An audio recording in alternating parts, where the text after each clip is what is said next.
Hindi ko alam kung sinadya ng tadhana na mapunta ako sa lumang paaralan na yun sa probinsya.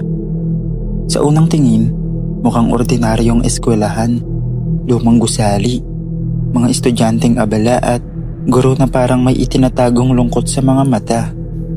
Pero sa likod ng mga luma at kupas na pader ng eskwelahan, may kwentong pilit na nililimot ng mga guro at pilit na iniiwasan ng mga estudyante.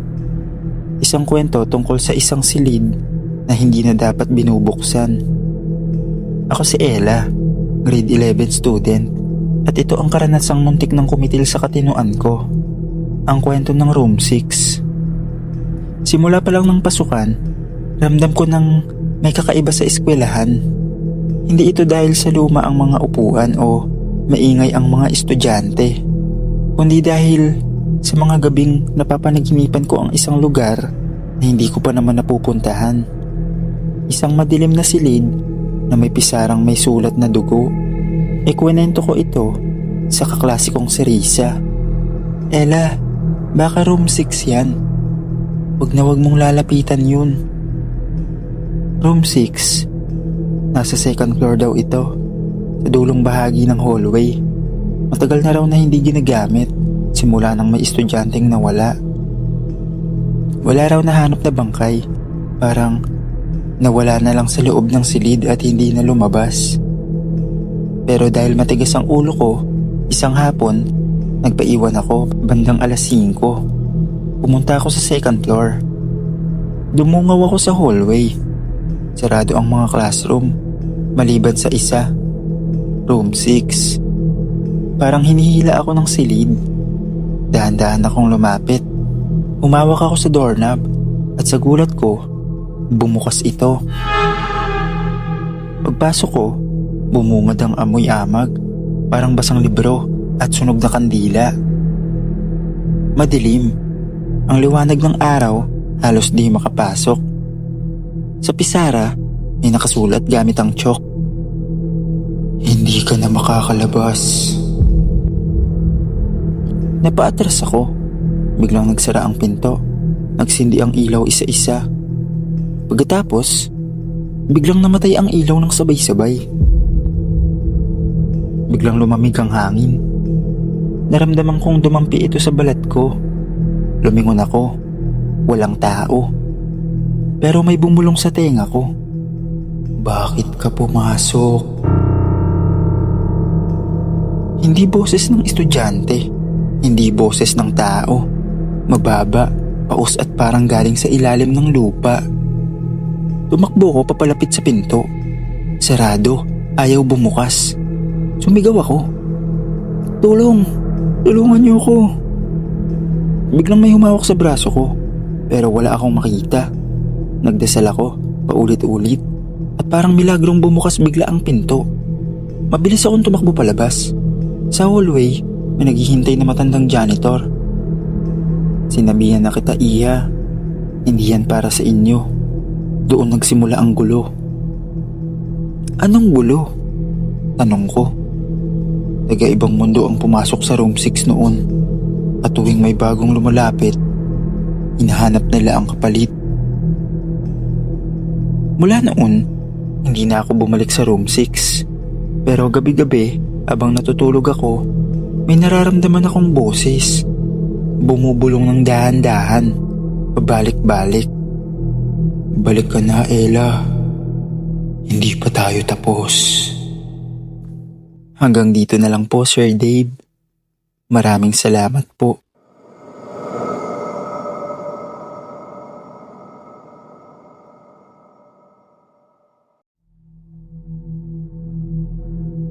Kung sa probinsya, maraming kwento ng kababalaghan, huwag mong akalaing ligtas ka kapag nasa syudad ka.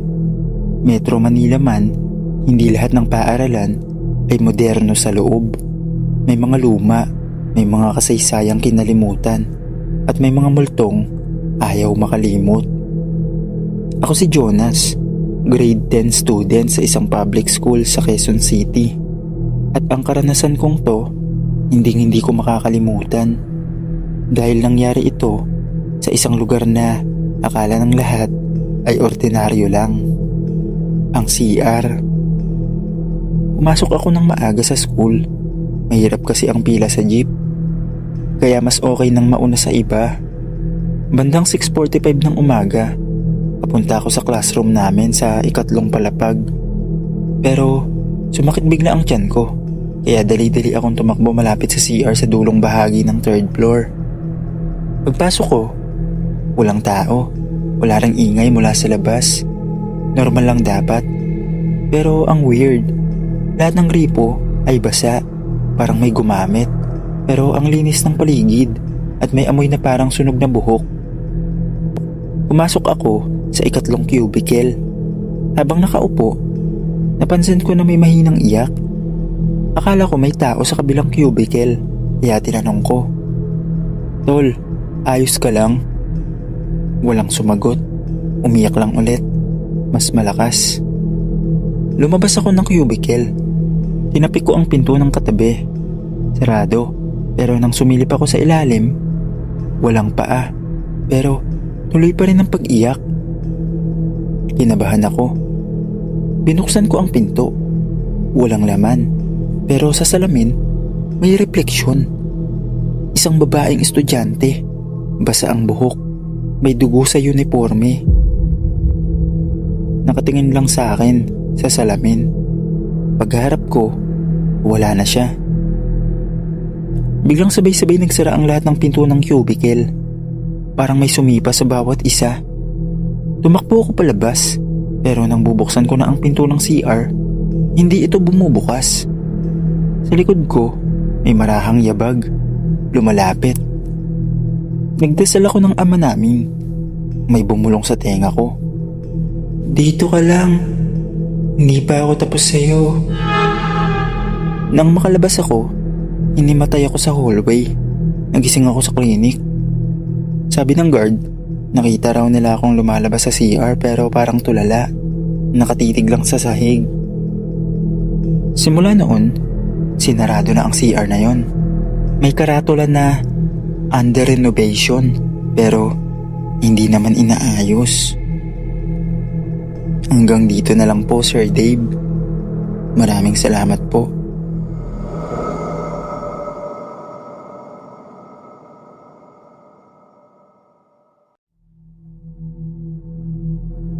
Maraming estudyante sa Metro Manila ang abala sa modules, deadlines at exam. Pero sa ilang sulok ng mga eskwelahan, lalo na sa mga lumang gusali, may mga lihim na hindi sinasabi ng faculty. Mga silid na ipinasarado sa loob ng maraming taon. Hindi dahil sira, kundi dahil may naiwang masama. Ako si Carl, grade 12 STEM student sa isang private school sa Pasig. Excited kami noon sa aming research project. Pero ang assignment namin yon ang naging dahilan ng gabing muntik ko ng ikamatay, ang pagkamulat sa isang matagal nang nakatagong kasalanan ng aming paaralan. Kailangan namin gumamit ng laboratory para sa final research experiment. Pero dahil under renovation ang bagong science lab, inutusan kami ni Ma'am Chavez na gamitin muna ang old science lab sa lumang gusali. Isang bahagi ng school na bihira ng buksan at kadalasan nilalampasan lang. Kasama ko sina Joyce at Arman. Parehong matalino at competitive sa klase. Pumunta kami sa lumang lab bandang 4:30 ng hapon. Dala ang mga gamit at test materials. Pagpasok namin, ramdam ko agad na parang hindi kami welcome. Maalikabok ang sahig. Ang mga test tubes halos luma na. Amoy sunog na kemikal ang buong kwarto kahit wala namang gumagamit nun. Nagtawanan pa kami. Akala ko, kabado lang ako. Pagkatapos ng ilang minutong pag-set up, biglang nag-brown out. Tapos biglang nagbukas ang emergency red lights sa ceiling. Doon nagsimula ang lahat. Habang inaayos ko ang lamesa, may narinig akong nabasag. Paglingon ko, isa sa mga cabinet sa sulok ng lab ay bahagyang bumukas ng mag-isa. Nilapitan ko. Binuksan ko ng buo. May mga sirang beaker, luma at sunog ng mga dokumento. At at isang ID photo na halos hindi na makita. Ang pangalan niya, Mr. Celestino, chemistry instructor, taong 2009. Siya yung namatay dito dati, di ba? Tanong ni Joyce. Aksidente raw, pero may chismis na illegal experiment daw siya. Dagdag ni Arman. Pagkabanggit niya nun, pumitik ang emergency light tapos namatay. Sa loob ng kadiliman, biglang lumamig ang paligid. Ang hangin sa kwarto, parang may humihigop mula sa likod namin. May yabag na mabigat. Sa pagitan ng liwanag mula sa bintanang basag, may lumitaw. Isang lalaking halos natunaw ang muka, parang nasunog. Naka-laboratory coat na punit-punit. May hawak na test tube na may kulay itim na likido. Hindi siya naglalakad. Dumudulas lang ang paa niya sa sahig na parang hindi siya tao. Bakit niyo ginalaw ang akin? Bulong niya. Napaluhod si Joyce sa takot. Si Arman tumakbo papunta sa pinto pero ayaw bumukas. Parang may humahawak mula sa kabila. Ako, nalalamig ang katawan. Ramdam ko na lang ang hininga niya sa batok ko kahit wala akong nakikitang gumagalaw na salamin sa harap. Biglang may parang humawak sa likod ng ulo ko. Mainit. Ituloy mo ang sinimulan ko. Bulong niya. Nagtulakan kami palabas. Sinipa ni Arman ang pinto at sa wakas, bumukas ito. Tumakbo kaming tatlo sa hallway. Hindi na lumingon pa. Pagdating namin sa faculty, sinabi namin agad ang nangyari. Pero laking gulat namin nang sabihin ng admin, walang may utos na gamitin ng lumang science lab. Matagal nang condemn yun. Wala nang dapat access ang mga estudyante ron. Ang tanong namin, sino ang nagbukas ng pinto sa amin? Nag-research kami sa archives ng room.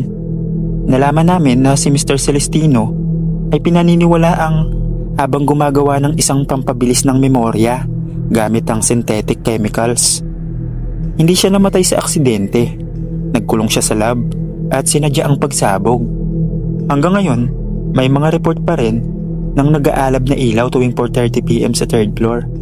Kahit sarado ang building.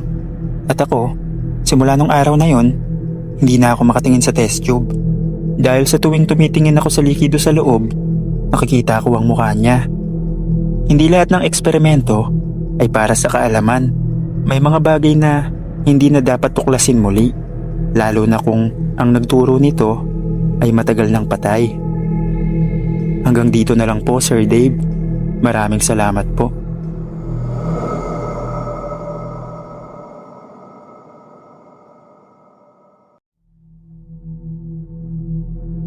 Sa panahon ngayon, bihira nang pumunta ang mga estudyante sa library. Lahat kasi ng kailangan mo, nasa internet na. Pero sa eskwelahan naming luma at konserbatibo, required pa rin ang mag-research gamit ang aktwal na libro. Akala ko, boring lang ang library.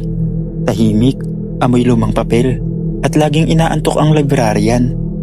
Pero may isang bahagi ng library na hindi ko na muling lalapitan dahil may kwentong hindi kailanman na isulat at isang nilalang na naghihintay sa huling pahina.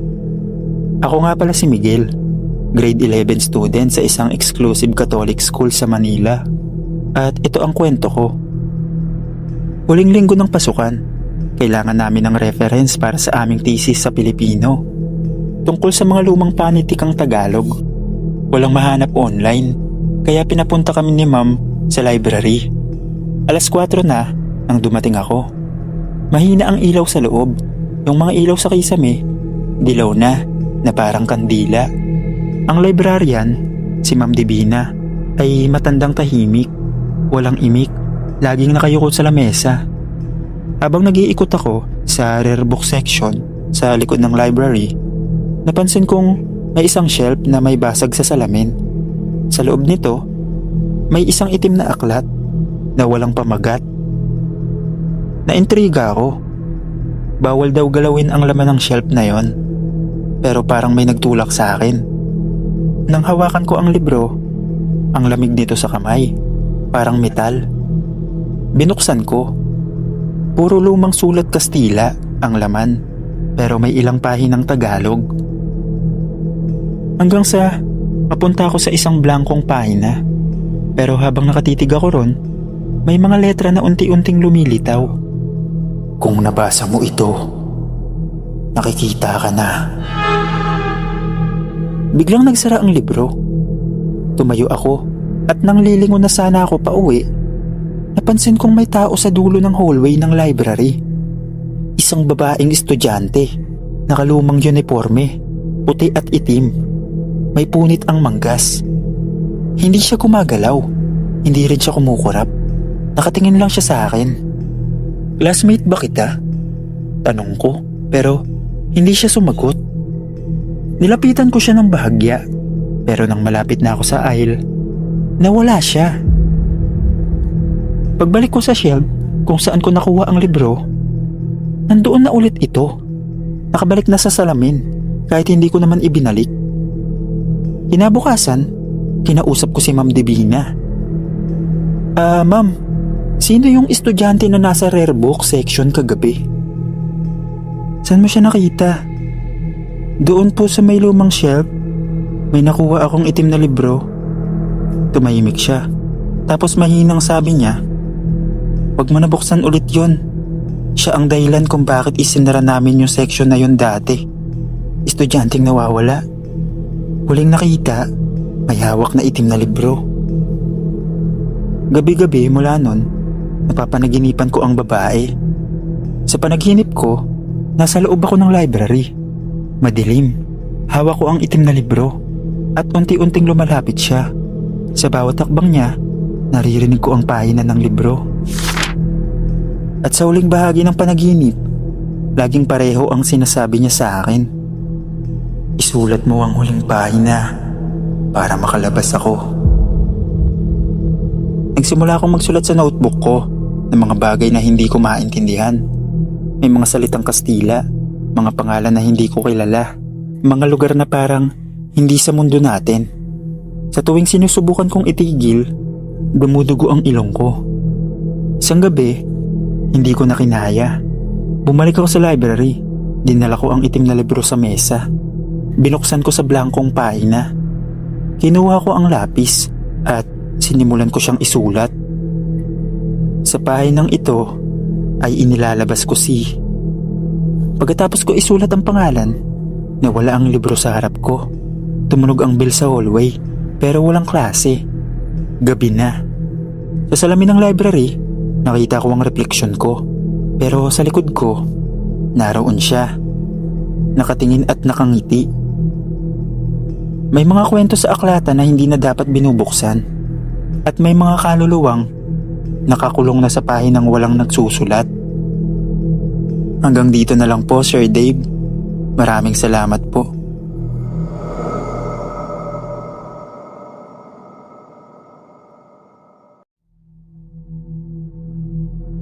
Sa bawat paaralan, laging may gwardya. Tahimik lang sila sa gate, bihirang pansinin. Pero sila ang unang dumarating at huling umaalis. Sila ang nakakakita ng lahat. Mga estudyanteng pasaway, mga gurot staff na nagmamadali, at minsan, mga nilalang na dapat hindi na nakikita. Ako si Jiro, grade 10 student sa isang public high school sa Manila. At ang kwento ko ay tungkol sa isang gwardyang hindi natutulog dahil hindi na siya tao. Ating gabi na nun, nang makita ko ang USB ko sa computer lab. Deadline ng project kinabukasan. Kaya pinakiusapan ko si Kuya Arnel, isa sa mga security guard, na payagan akong pumasok saglit. Mabait siya, kilala ko na rin, dahil palagi siyang nakabantay tuwing umaga. "Siguraduhin mong mabilis lang yan, Jiro, at huwag ka nang lumiko sa lumang wing," sabi niya sabay abot ng susi. Pagkapasok ko sa loob, madilim ang hallway at mahina ang fluorescent light. Kinuha ko ang USB sa lab at palabas na sana ako nang marinig ko ang PA system. Nag-on mag-isa. "Lahat ng estudyante, pumila sa covered court." Nagulat ako. Wala naman dapat announcement. Nilapitan ko ang speaker. Patay naman ang kuryente sa control booth. Paglingon ko, may gwardiya sa dulo ng hallway. Naka-uniforme, pero luma. Kulay kupas. Nakatingin lang sa akin. Hindi gumagalaw. Kuya Arnel? Tanong ko. Pero hindi siya sumagot. Dahan-dahan siyang lumapit. Napasigaw ako. Kuya, nandyan ka ba? May kasama ka ba? Nangabulin ko siya palabas. Nauna siyang lumiko sa lumang wing. Yung bahagi ng school na pinasara dahil sa dating sunog. Wala na raw tao doon, pero naroon siya. Sumilip ako sa koridor. Madilim. Madalas nakapadlock yun, pero bukas ito ngayon. Nakita ko siya nakatayo sa harap ng isang lumang silid. Naka-side view siya. Nang humakbang siya papasok, wala siyang anino. Pumasok din ako. Doon, nakita ko ang luma at sunog na logbook ng security office. Binuksan ko. March 12, 2004, 11:58 p.m. May estudyanteng nawawala. Pumasok daw ng gabi. Sinundan ko. Hindi ko na siya nakita. Aakyatin ko siya palabas. Basta makalabas lang siya. Sa ilalim ng entry, may lumang picture. Security guard, malinaw ang muka. Kuya Arnel. Pero paano? Paglabas ko sa lumang wing, tumakbo ako sa gate. Naabutan ko ang isang gwardyang may hawak na flashlight. Nanginginig ako. Kuya Arnel, nandun ka kanina sa loob. Umiti siya. Hindi ako yun, iho. Never ako pumasok sa loob kapag ganong oras. Lagi akong nasa labas lang. Kasi sabay turo niya sa logbook sa guardhouse. Si Arnel, patay na yun. Isa yun sa mga gwardyang nasunog dito noong 2004. Huling nakita, hinahanap ang estudyanteng pumasok ng hating gabi. Hindi ko alam kung ako ba ang estudyanteng hinahanap niya noon o baka ako ang naging kapalit. Tuwing dumadaan ako sa school ng guardhouse, may luma at kupas na ID na nakadikit sa wall. Arnel, head security. At sa tuwing gabing may naiwan sa school, may ulat na nakikitang gwardyang tahimik lang. Nakamasid, hawak ang lumang logbook, nagbabantay, nag-aabang. Hindi lahat ng gwardya ay tao. May iba, kaluluwa na lang na hindi pa tapos sa pagbabantay. Hanggang dito na lang po, Sir Dave. Maraming salamat po.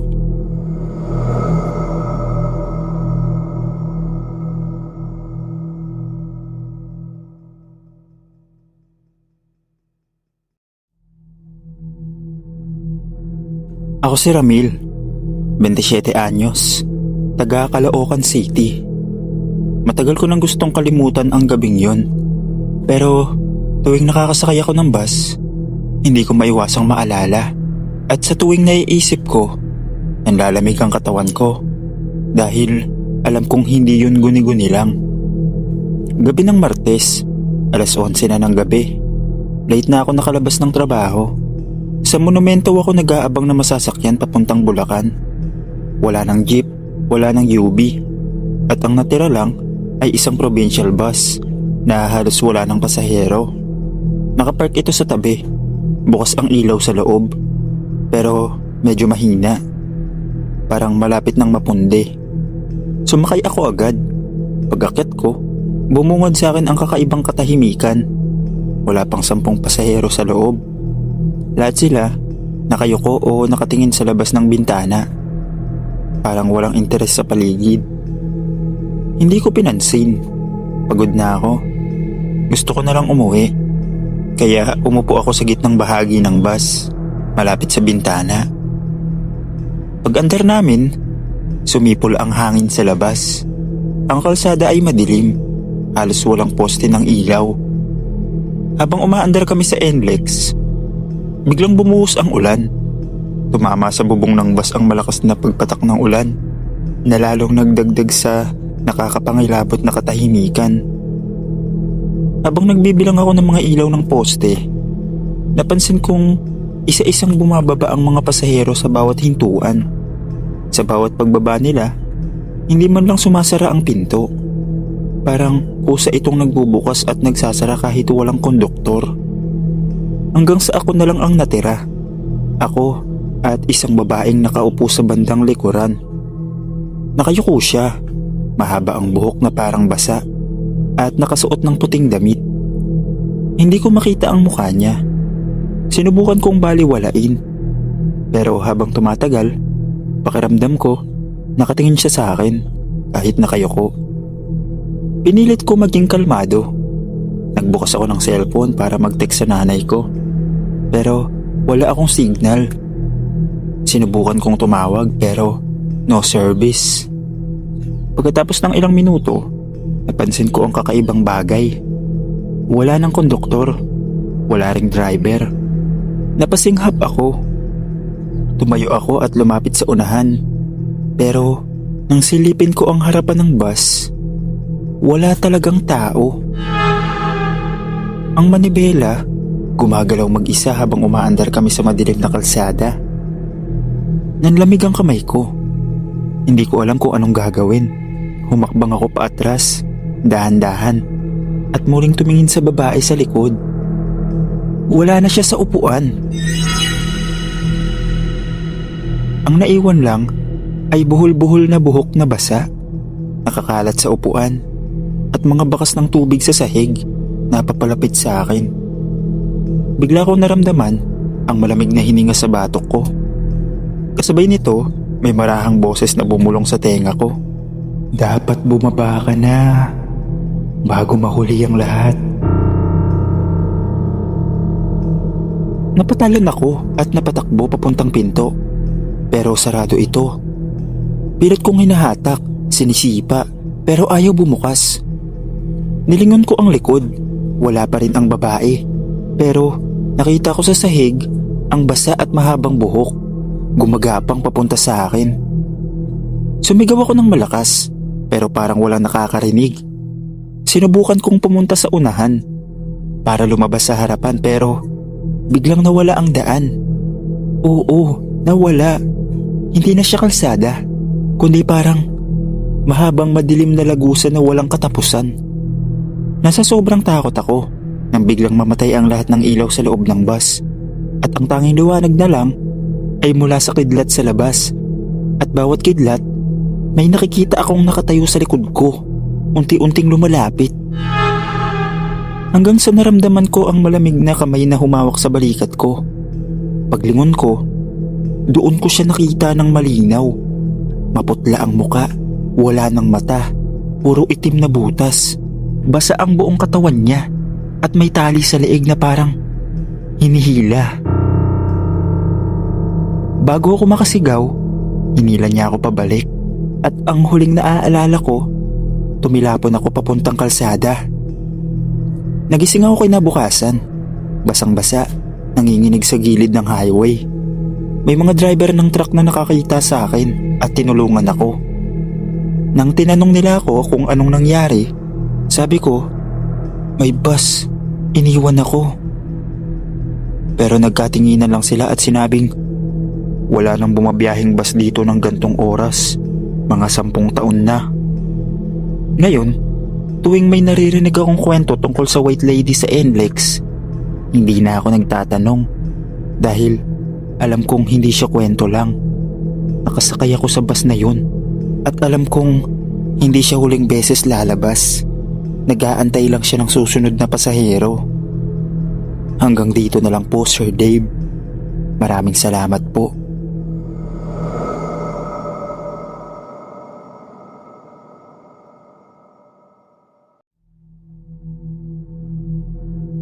Ako si Mira, 24 anyos, at 7 buwan ng buntis.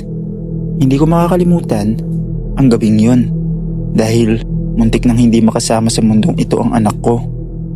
Gabi ng Biyernes, galing ako sa trabaho sa Pasig at pauwi ako ng Rizal. Alas 11 na ng gabi, kaya wala nang halos jeep o taxi.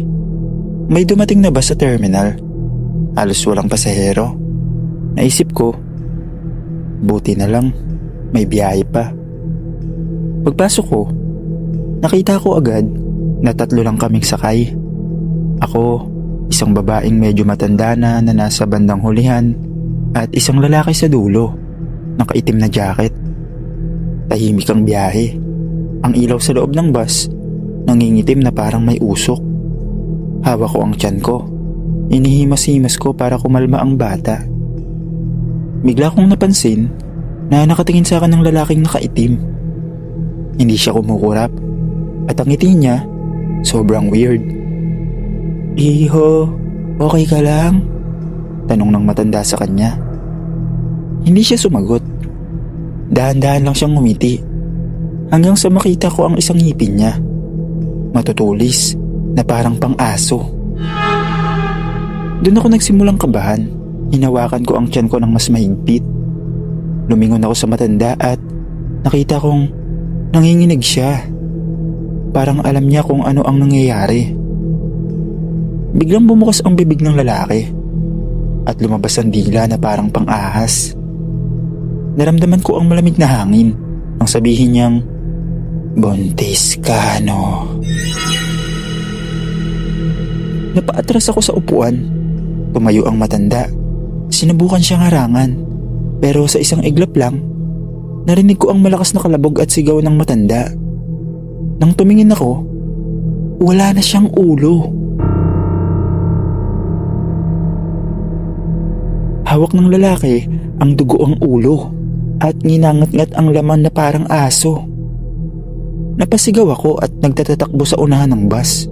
Pero wala nang driver. Naririnig ko ang mga yabag niya, mabibigat at mabibilis. Sumilip ako at doon ko nakita ang tunay niyang anyo. May mahahabang kuko, mapupulang mata at isang bibig na kayang bumuka hanggang leeg. Ang balat niya parang nababalatan at lumalabas ang laman. "Ang bango ng dugo mo, lalo na yung nasa sinapupunan mo." Nang malapit na siya sa akin, biglang promeno ang bus ng mag-isa. Tumilapon kami pareho. Bumagsak ako sa bintana at nakalabas sa kalsada. Nagising ako kinabukasan sa ospital. Sabi ng mga pulis, natagpuan nila akong nakahandusay sa gilid ng daan. Pero walang bus. Wala ring natagpo ang matanda.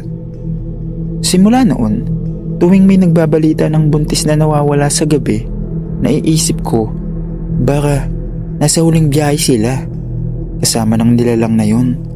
Pero nagpapasalamat pa rin ako, kasi kahit gano'n na nangyari, naisilang ko naman ng ligtas ang anak ko. Hanggang dito na lang po, Sir Dave. Maraming salamat po.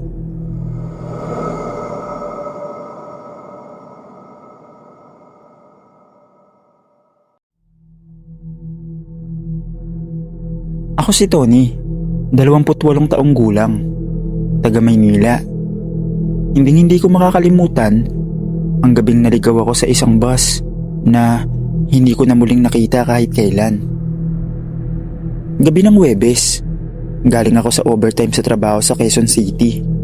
12:00 na ng gabi at desperado na akong makauwi. Kaya kahit anong bus papuntang Maynila, pinara ko. May dumating na bus na luma, kulay itim ang gilid at halos hindi na mabasa ang karatula sa unahan. Pero sumakay pa rin ako. Pag-akyat ko, kakaiba agad ang pakiramdam ko. 5 pasahero lang ang sakay. Lahat sila ay nakatungo at parang walang buhay ang muka. Tahimik lang sila at walang gumagalaw. Naramdaman ko ang biglang pagbigat ng dibdib ko. Pero naisip ko, baka pagod lang ako. Habang tumatakbo ang bus, napansin kong hindi pamilyar ang dinadaanan namin. Hindi ito EDSA o kahit anong kilalang kalsada. Lahat ng nakikita ko sa labas ay puro madilim na gubat at mga abandonadong bahay. Nilapitan ko ang konduktor. Kuya? Sa Maynila ito dadaan?" Hindi siya sumagot. Tumingin lang siya sa akin. At doon ko nakita ang mata niya. Puro puti, walang itim, parang pangpatay. Bigla akong kinilabutan. Tumingin ako sa ibang pasahero at lahat sila ay nakatingin na rin sa akin. Ngiting parang punit at nakadilat ang mga mata. Tumayo ako at sumigaw. Para! Para! Gusto ko na bumaba. Ngunit walang huminto. Wala ring driver. Ang manibela gumagalaw mag-isa habang patuloy kaming tumatakbo sa kalsadang mas lalo pang dumidilim. Naramdaman kong may malamig na kamay na humawak sa balikat ko. Paglingon ko, isa sa mga pasahero nakalapit na sa akin at bumubulong ng, "Hindi ka na makakabalik." Tumakbo ako sa pinto. Sinubukan ko itong buksan. Pero nakakandado na ito. Sa labas, walang daan. Puro dilim lang na parang bangin. Ang huling natatandaan ko, tumalon ako sa bintana sa takot. Nagising ako kinabukasan sa gilid ng isang madamong lugar sa Rizal. Hindi ko alam kung paano ako nakarating doon. Nang bumalik ako sa terminal kinabukasan para alamin ang bus, sabi ng mga dispatcher, wala naman kaming kulay itim na bus at walang biyahe ng gabi. 10:00 pa lang, sarado na ang lahat. Hindi ko alam kung saan galing yung bus na yun. Pero sana hindi ko na uli siya makita at hindi na muling makasakay doon. Hanggang dito na lang po, Sir Dave. Maraming salamat po.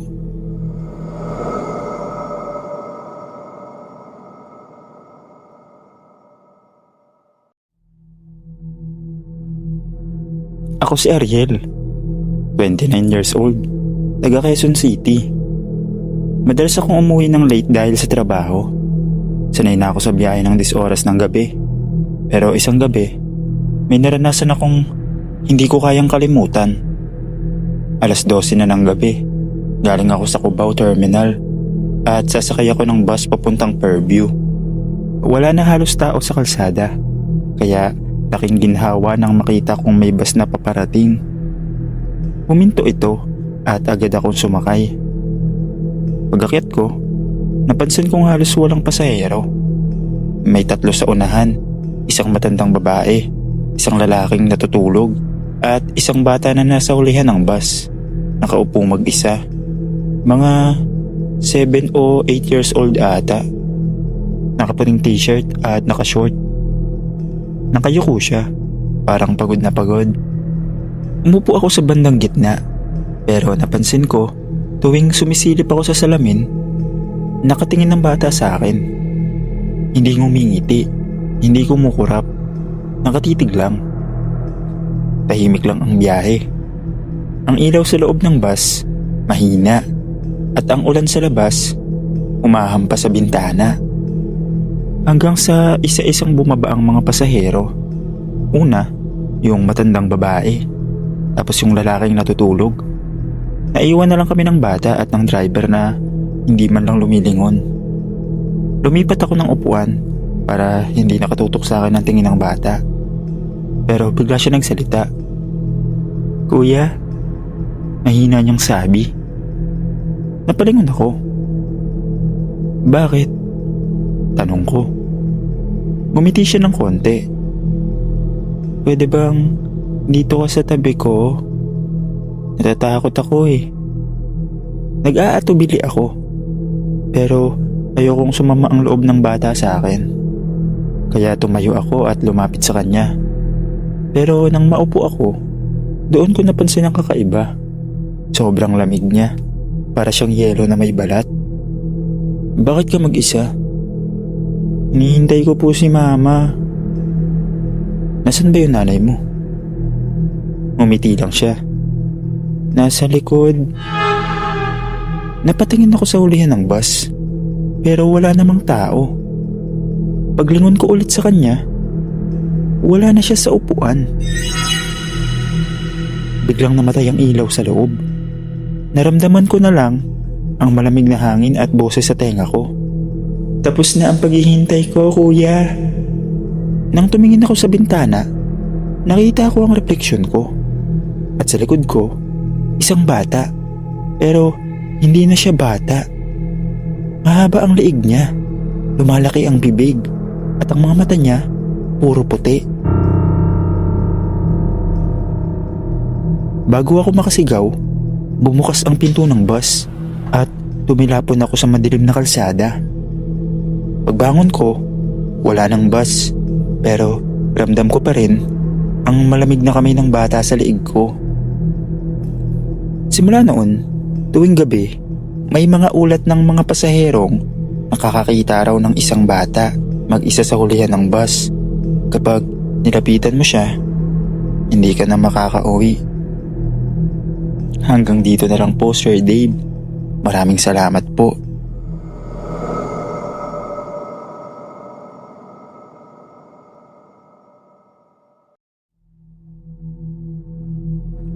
Ako si Nardi, 31 years old, taga Pasig City.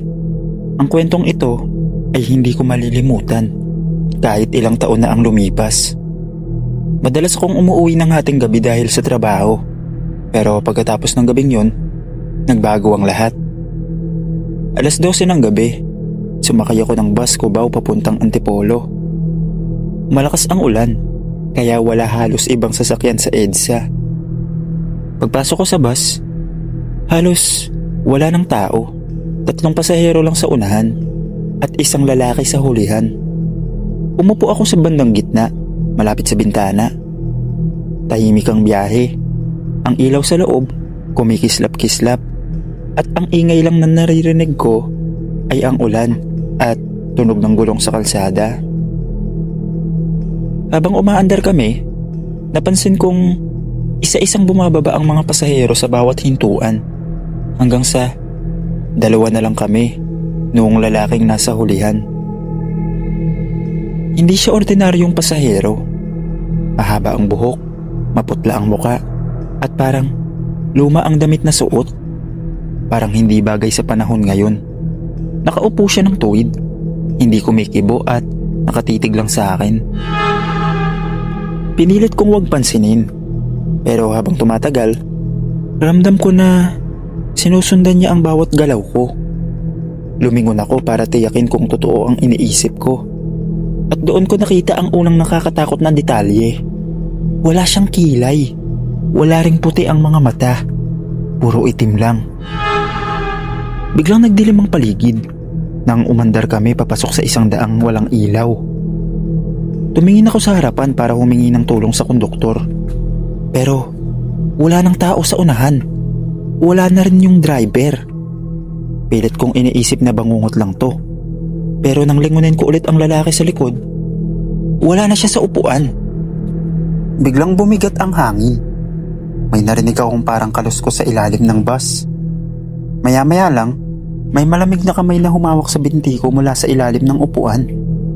Napasigaw ako at agad akong umakyat sa katabing upuan. Doon ko siya nakita. Gumagapang siya sa sahig. Sobrang haba ng braso at parang napupunit ang balat niya habang lumalabas ang mahabang ngipin na parang karayom. Hindi ka na makakababa. Bulong niya, sabay ngiti na puro matatalas ng ngipin. Tumakbo ko papuntang unahan ng bus. Pero nang hawakan ko ang manabela, wala na kaming dinaraanan. Parang walang kalsada, kundi isang mahabang itim na lagusan na parang walang katapusan. Narinig ko siyang papalapit, gumagapang ng mabilis, parang hayop. Nang makalapit siya sa akin, naamoy ko ang mabahong amoy ng nabubulok na karne. May mahaba siyang dila na parang ahas. At bago ako makatalon palabas ng bus, bumulong siya sa tenga ko. Isa ka na sa amin. Nagising ako kinabukasan sa isang abandonadong terminal na hindi ko alam kung saan. Wala ang cellphone ko, wala ang wallet ko. Pero may dugo sa damit ko na hindi ko alam kung kanino galing. Simula nun, tuwing gabi kapag sumasakay ako ng bus, pakiramdam ko nandyan pa rin siya, nakatingin at naghihintay. Hanggang dito na lang po. Maraming salamat.